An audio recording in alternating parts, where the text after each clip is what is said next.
15% দিলাম। তারপর হচ্ছে আমাদের 5 বছরের জন্য না, এটা হচ্ছে মেয়াদ, এটা দেই লোনের পরিমাণ। আর লোন লোন অ্যামাউন্ট, তারপর হচ্ছে ইন্টারেস্ট রেট, তারপর হচ্ছে কি না মেয়াদ না ডিউরেশন।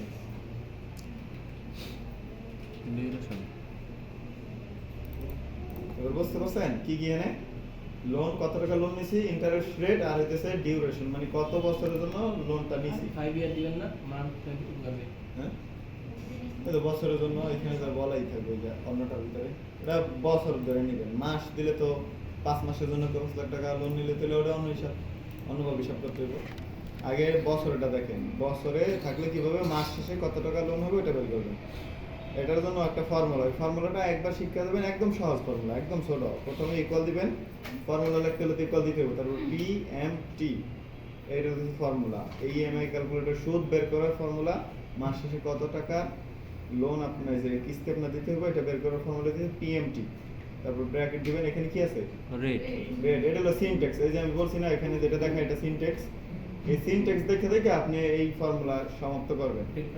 রেট মানে কি? হার না, হার মানে কত পার্সেন্ট হারে আপনি সুদ নিছেন, কত পার্সেন্ট হারে। তাহলে কি 10% উঠাইবো না সেলে ক্লিক করব? সেলে ক্লিক করলে পরবর্তীতে যদি 10 এর জায়গায় 20 দিই তাও কিন্তু কাজ করব। যদি আমি 10 উঠাই দিই তাহলে কিন্তু কাজ করব না। তাহলে জন্য সেল নাম্বার দিব। এটা কি বার্ষিক সুদ না মাসিক? বার্ষিক হলে ভাগ 12 দিতে হবে, ভাগ 12। যদি বার্ষিক সুদ হয় তাহলে ভাগ 12 দিবা, যদি মাসিক সুদ হয় তাহলে আর ভাগ 12 দেওয়া লাগবে না। কারণ আমরা কি বের করব? মাসিক কিস্তির পরিমাণ বের করব না, এই জন্য ভাগ 12 দিতে হবে। তাহলে সাপ্তাহিক কিস্তি বের করা না, মাসেরটা সাপ্তাহিক বের করে, এটা মাসিক কিস্তি মানে আবার আর মাসেরটা ভাঙে সাপ্তাহিক দেব, এটা তো ওটা আলাদা সাপ্তাহিক। এটা আগে শিখে একটা মধ্যে একটা কাছে না রেট দেওয়া হয়েছে, মানে 10% রেট ভাগ 12 দিছি, কারণ আমরা মাসিক কিস্তির পরিমাণ বের করব এই জন্য ভাগ 12 দিলাম। এখন রেট দেওয়ার পর একটা কমা দিতে হবে, দেখেন রেট লেখার পর একটা কমা দেওয়া আছে, একটা কমা দিলাম। দেখেন এখন কি বলতেছে? এন পার, এটা দিতে বলতেছে। এটা মানে কত বছরের জন্য সুদ নিছি, কত বছরের জন্য? 5 বছর। এটাকে আমরা মাসের কিস্তির পরিমাণ বের করব না বছরের? তাহলে এটা কি আছে? এটা আছে বছর, তাহলে এটা দিলাম গুণ 12 দিলাম, তাহলে তো মাস হয়ে গেল। এটা এই 5 এর সাথে গুণ 12 দিলে তো এটা মাস হয়ে গেল, তাই না? তারপর কি দিব? এই যে অ্যানসারের পরে কি আছে? একটা কমা আছে, একটা কমা দেই। তারপর হচ্ছে পিভি, মানে আমি কয় টাকা লোন নিছি, 5 লাখ না 5 লাখ কোনটা? এটা না?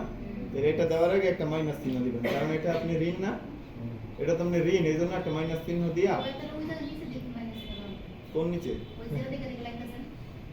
ওইটার সাথে মাইনাস চিহ্ন দেওয়ার দরকার নেই, এখানে মাইনাস চিহ্ন দিবেন, কারণ আপনি এটা লোন ঋণই আছেন, এই জন্য ঋণাত্মক, এই জন্য এটা মাইনাস চিহ্ন দিয়ে একটা আইটেম ক্লিক করে দিবেন, তারপরে ব্র্যাকেট ক্লোজ করে দিবেন, এন্টার দিবেন, আইসা পাবেন মাস শেষে কত টাকা করে কিস্তি দিতে হবে?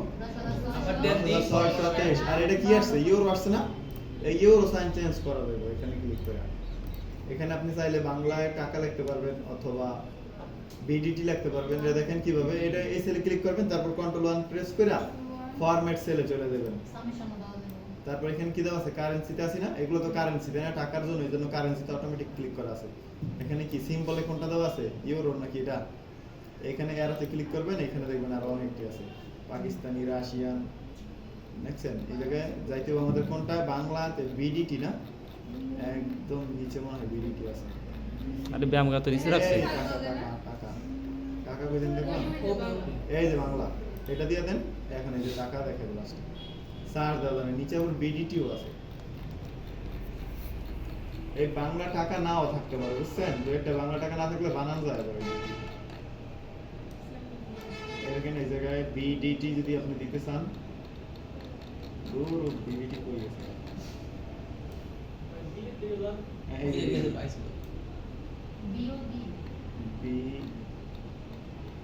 এই যে বিডিটি দিলে এই যে এরকম দেখাবে, এরকম দেখাবে বিডিটি দিলা। যদি টাকা দেন বাংলাদেশে তাহলে আবার এরকম দেখাবে, টাকা দেখাবে লাস্ট। বিডিটি থাকো, এই যে টাকা দেন, টাকা দিলে দেখায় লাস্টে, বিডিটি দিলে দেখায় আগে কিন্তু।